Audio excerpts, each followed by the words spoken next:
Sometimes confidence does not break, it quietly fades. You stop raising your hand, you stop trying, and one day you realize you are started doubting not the word but yourself. But let me tell you, confidence is not something you are born with.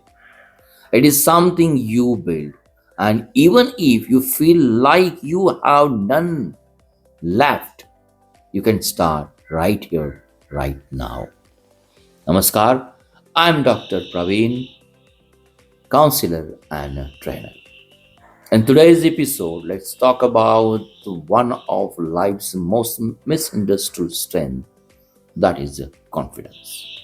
Because confidence is not arrogance, it's not about the loudness, it's just a quiet trust in yourself even when no one else believes. Confidence is not about being fearless.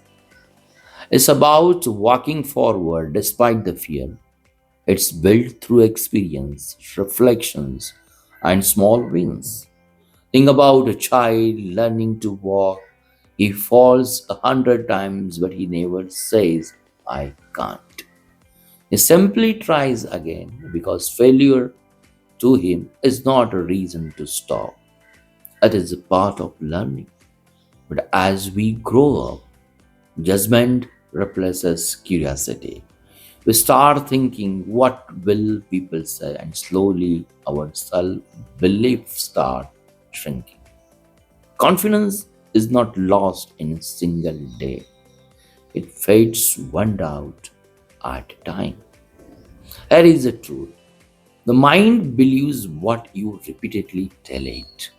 If you keep saying, I can't, your brain accepts it as a reality. But the moment you say, I shall try, you have already begun rewriting your story. Let's look at how to build confidence step by step. Start small, act daily. Confidence grows through actions, not thinking. Don't wait to feel ready. Start, and readiness will follow. Track your small wins. Each time you complete a task, speak kindly to yourself. Write down even the teenage progress. It signals your brain that you are moving forward. Surround yourself with positivity, people who uplift you, not drain you. Remember, your environment shapes your energy. Detach from perfection. Don't need to be perfect to be confident. You need to be present. Perfection is a pressure, progress is a power. Let me share a short story. Once a young woman came to me before presentation. She was trembling, saying, Sir, I can't speak in front of people. I shall forget everything. I asked her, what if you do forget something? She hesitated and then said, People will laugh. I smiled and then what? She paused, then slowly said, Maybe nothing. Exactly.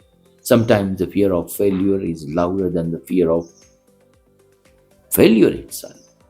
She gave her speech. She did forget one line, but she smiled, took a breath, and continued. The audience did not remember her mistake, they remember her courage. That's the confidence, not perfection, only the presence. True confidence begins when you stop comparing yourself with others. Your journey is yours alone. Someone else's chapter 20 should never make you doubt your chapter 2. Remind yourself daily, I am learning, I am improving, I am enough. Because when you change your self talk, you change your self trust. It is a small exercise for you tonight. Before sleeping, write down the three things you did well today, no matter how small. You shall notice slowly your focus will shift from what's missing to what's improving. Confidence does not appear overnight, it's built moment by moment like bricks of courage. Confidence is not about being the loudest in the room, it's about being sure of your voice. Even when it trembles. And remember this, if you can't trust yourself just 1% more today than yesterday, you are already winning. Because self belief is not a destination, it is a practice. Yes, my dear friends, keep believing even when no one else does, because confidence starts the moment you decide you are enough.